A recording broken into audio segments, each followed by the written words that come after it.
All right, now we're going to talk about acoustic guitar tone. This is a pretty interesting concept to try and cover, mainly because there are so many different things that can contribute to the tone of an acoustic guitar. Really, the guitar itself, right? There's different types of woods that they're made out of. This one here is made out of just all mahogany, mahogany backs, or back, sides, and front, and top. I have another one that's mahogany, two others that are both mahogany back and sides, but the tops are different. One is actually a cedar top, which really just produces a wildly different sound than this one. And then the other one is Adirondack spruce, which again produces a wildly different sound than this all mahogany body. So that's interesting. Different brands. Obviously, I have a Taylor, a Gibson, a Martin, and I've played a few others, and they all, again, sound wildly different. And they're all useful for different things, whether that be strumming. You need a bigger, fuller sound, whether that be picking. Some are more or less responsive to finger picking or flat picking.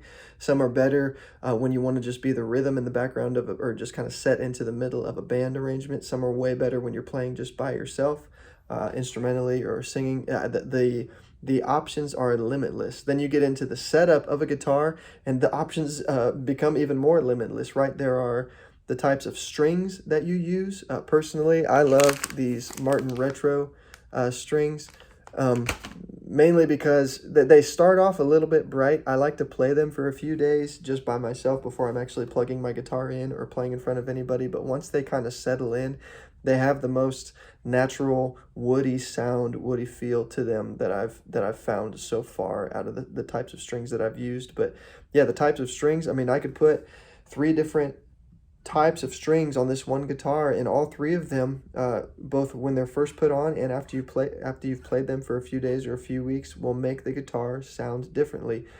You also know after a while that guitar strings lose their life and they just become dead. And you need to be, I guess my point with all of this, strings, guitar, the pickup system that you use, the type of pickup that's in there as far as if you're plugging in, string height and action, like how it feels and how hard you have to press down on your guitar for there to be clear chords, or if there's fret buzz when you pull off. All of that stuff contributes to both the playability and the tone of your guitar, especially an acoustic guitar, because it's so exposed. You're not running it usually through any pedals or through any effects. So what you have is the sound that you're going to get. So I guess when we're talking about the guitar itself, the setup and those kind of gear things, I'm not going to dive too much farther into that, but my biggest points and what I would want you to do is be aware of that stuff. Know that all of it, changes the tone, changes the way that your guitar sounds or the way that the music that you're playing sounds. Be aware and be curious, right? Dive into what makes a guitar sound a certain way. I have had a sound that I've been chasing for forever, and actually a few different sounds in my mind that I've heard other people play, or that I've just wanted the guitar to feel like and sound like. And I am admittedly an acoustic guitar junkie, and so I'm researching all the time what kind of sounds this kind of wood makes, or this kind of body style, or these strings on this guitar, or I'm listening to reviews of guitars with this kind of pickup system, seeing if I want to change the one that I currently have in my guitars.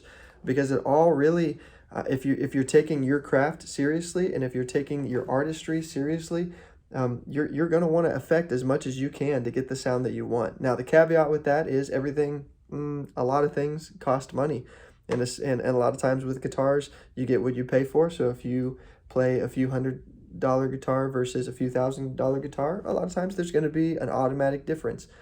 That being said, there are always, no matter what guitar you start with and what you can afford, there are so many things that you can do gear-wise and equipment-wise and guitar-wise to affect the tone. Moving past that, what I really want to focus on in this video is how you actually play the guitar itself, and how that obviously contributes to the tone. Especially when it comes to worship music, there are so many people that I've met or that I've heard play guitar, I feel like, that either think that acoustic guitar, when you're in a big modern worship band, is just decoration, and so they can kind of do whatever they want and they're not really going to be heard, or they just think that there's one way to play it, and that's like this. How great is our God. Just as hard as you can, playing passionately before the Lord. I am not a believer in that. I think there are very, very few circumstances where you're going to be beating your guitar 10 out of 10 dynamically, even in the biggest moments in a band. I kind of take the approach that you are an artist as much as the drummer or the piano player or the electric guitarist, any of those other instruments that might seem to stand out more, as much as they are artistic, and it really depends on how their fingers play the strings or the keys or the drums. It's the same with the acoustic guitar. Even if you're not by yourself, even if you're in the context of a full band, how you play and the attack and how hard you play and how intentionally and articulately you play matters. And even if they can't hear it in the front of the mix, they can feel it when it's set correctly in the mix. So I want to start with that, and I want to get you to believe and to understand and to fully buy into the concept that not just what you play, but the way that you play, whether you're by yourself or in a full band, matters and makes people feel a certain way. A lot of this boils down to a few different things. Specifically, what I want to talk about is just whether or not you're playing with a pick. And then when you are playing with a pick, how hard are you playing? So let's talk about a few songs, one in particular that calls for some finger picking at the beginning of the song and then moves to a pick, and kind of how you should handle that. I know I've referenced this one in a few other videos, but Gratitude by Brandon Lake is just a perfect example of a song that even in the midst of a full band, it starts with some pad and him or his guitarist picking on an acoustic guitar. And I think you can kind of tell at the beginning that it's some finger stuff, some finger style picking, and he just kind of dances. It's in B flat, I think, but this is an A. Kind of dances between those strings. And I'm not going to talk about the different types of strumming patterns or the different types of picking patterns, but what I want you to get from this is that in the context of a modern worship band, especially when you're all plugged in, it's okay to play this soft because the sound guy can turn you up. And there's a lot of warmth to playing like this, and to not, again, even when you're finger picking, not beating. And this is over-exaggerated. I know there's not a lot of people that play like this, but knowing that you don't have to compete for sound space or for volume. If you have a good sound man, he'll know the beginning of this song needs the acoustic, and the acoustic needs to be warm, so I'm just going to play. It just kind of warms it up, right? It takes some of the brightness away when you're just picking really nice like that, right? So Gratitude is, all my words fall short. I've got nothing new. And you can just kind of feel the warmth. How can I express? Not every string is plucked at the same attack or velocity. On my gratitude. Cool. So not only how hard you're playing, but also just, again, I'm not going to go over all of the different picking patterns, but being able to find your way around. If you are asked to play the lead, to be exposed like that, you need to know how to do it. You can't come in and just listen to the pattern, try to emulate it, and as much as just the notes, try to emulate the tone. There's a way to do this too. So say you need to brighten it up a little bit and you need to use a pick instead of just finger style. That is, again, a skill in and of itself. And this is one that needs to be practiced. And I'm still not very good at this, especially when I'm singing and playing, to be able to look up into the mic and still have the control and the accuracy to hit the strings that I want to hit without having to look down at the guitar the whole time is a skill that needs to be practiced. And you need to be able to play the notes that you want to play, but you also need to be able to play them with the attack and with the tone that you want to play them. So say I really like this open, warm feel of just my fingers picking, but say I need to play it with a pick just to stand out a little more. I can still get it to sound fairly warm just by not beating on it, right? By not ripping those strings apart. Just give it a little touch. There's rhythm in that. There's a little more rhythm when you're picking with a pick instead of your fingers, because you can hear that,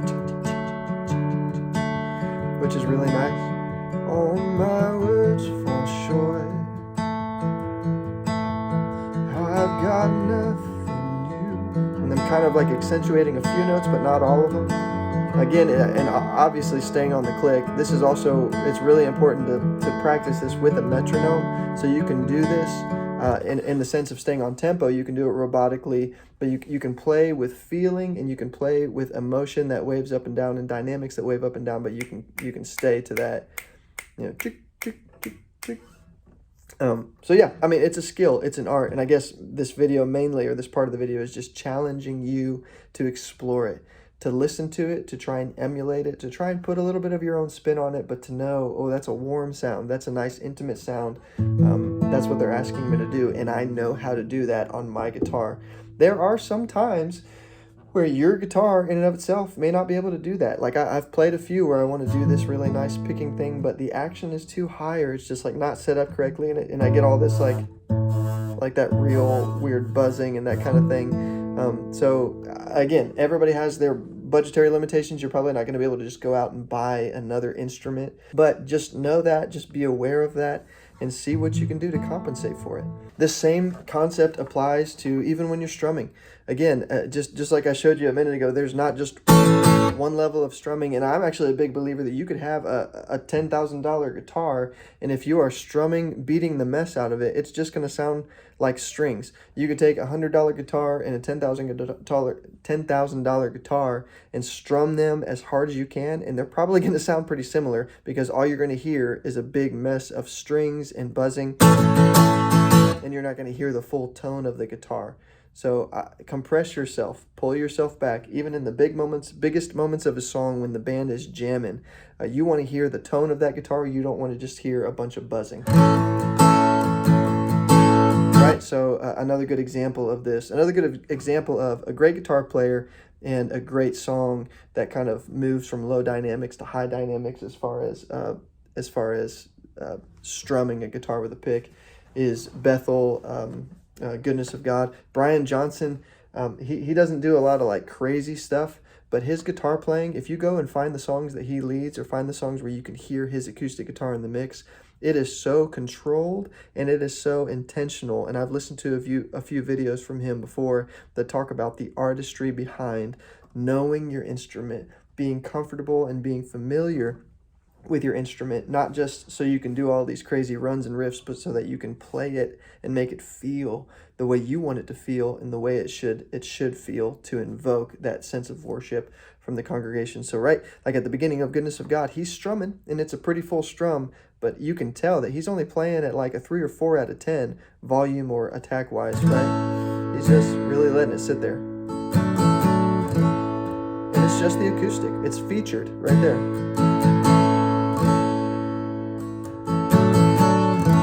He's just right there for the whole verse. I love you, Lord. Oh, your mercy never fails me. Oh. And he might go back and forth between picking up. From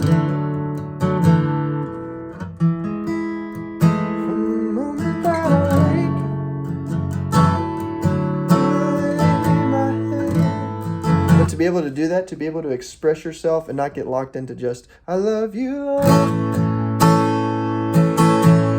Oh, your mercy never fails. That sounds, not to be too blunt, but that sounds novice.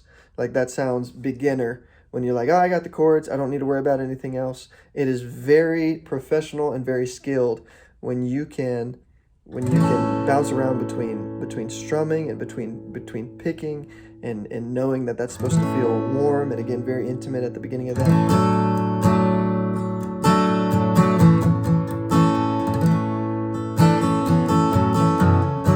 And then a little more on that chorus. Life you have.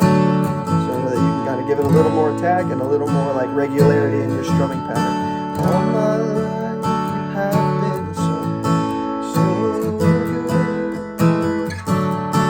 Every breath that I am in. Right, so there are just, my point in this is not to give you a tutorial of the song Goodness of God, but just to emphasize the fact that there are so many different things that you can do dynamically. And again, it matters. Even if you're in the middle of a band arrangement, it matters. Another cool example is later on in that song, when he gets to the bridge, he becomes this guitar, the acoustic guitar, in that mix of Goodness of God becomes more like a shaker, where even if you can't hear the full tone of the guitar because there are a bunch of other instruments playing, you can hear the percussiveness of it. And that's really like, I think the main function, one of the main functions of an acoustic guitar when every other instrument is playing at the same time, is percussion.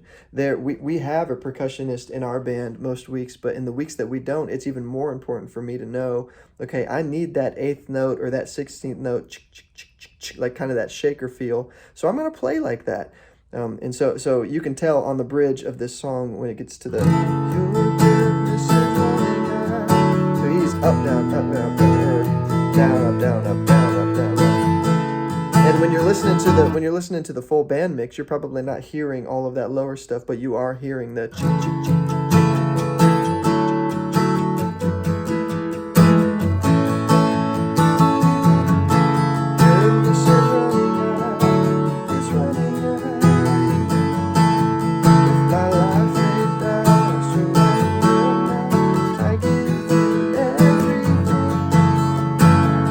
Cool. So that, even just that, like that concept of, okay, I'm going to play differently so I can contribute something specifically to the overall mix of my band. Like, again, I'm not just going to, because I don't want to contribute that. That's contributing too much, and you're going to stand out, and people are going to hear the bzz, bzz, and the beating on the guitar. Your sound guy can turn you up or can get you seated in that mix well enough so that you can just, even if you're playing like that, like that's kind of the biggest moment of that song. Your goodness is running out. And that's about, if I'm actually playing this song with my band, that's where I'm going to be. I'm going to play a little bit busier rhythmically, but not necessarily a lot louder. I might accentuate some of the strums.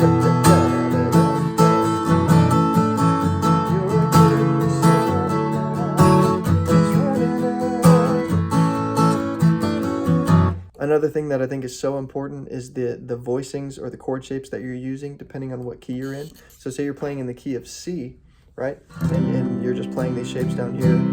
Well, if you're in a full band and everybody else is kind of playing that lower register, these are very low chords on the guitar. It's about as low as you can get sonically, you know, like voicings wise. And a lot of times when I'm by myself, I like to play these like thick C chords.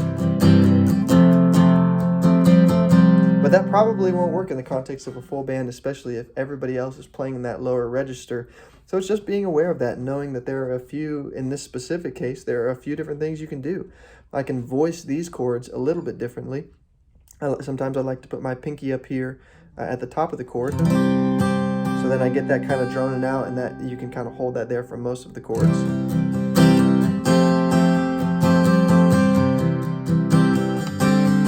Right, so you just kind of occupy a little bit higher of the sonic real estate. The other thing you can do is if you feel like you're still too low and you're not cutting through the mix enough, especially if you're wanting that rhythm and you're wanting it to stand out, you can just figure out different chord shapes. So I'm in the key of C, but I know that if I capo 5 and I play my G shapes, I'm still in the key of C.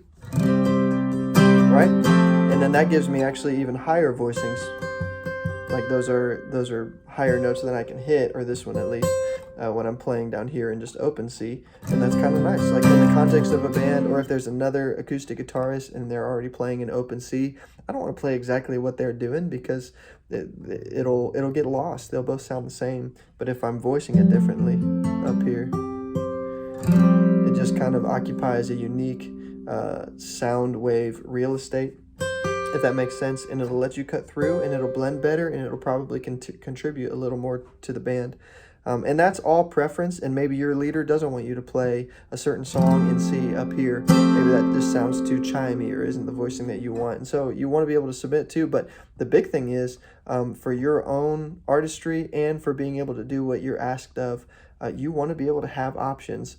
This is just a plug for my other videos, learning how to play, for one, in the number system, and once you have the number system down, learning the number chord shapes for each open key on the guitar.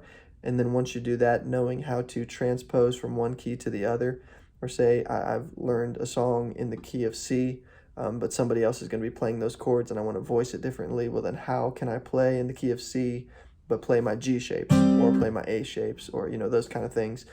It's a pretty simple process. It just takes some practice. And I think that's the point. That's the biggest point of all of this is it acoustic guitar, just as much, if not more than any other instrument, is an art.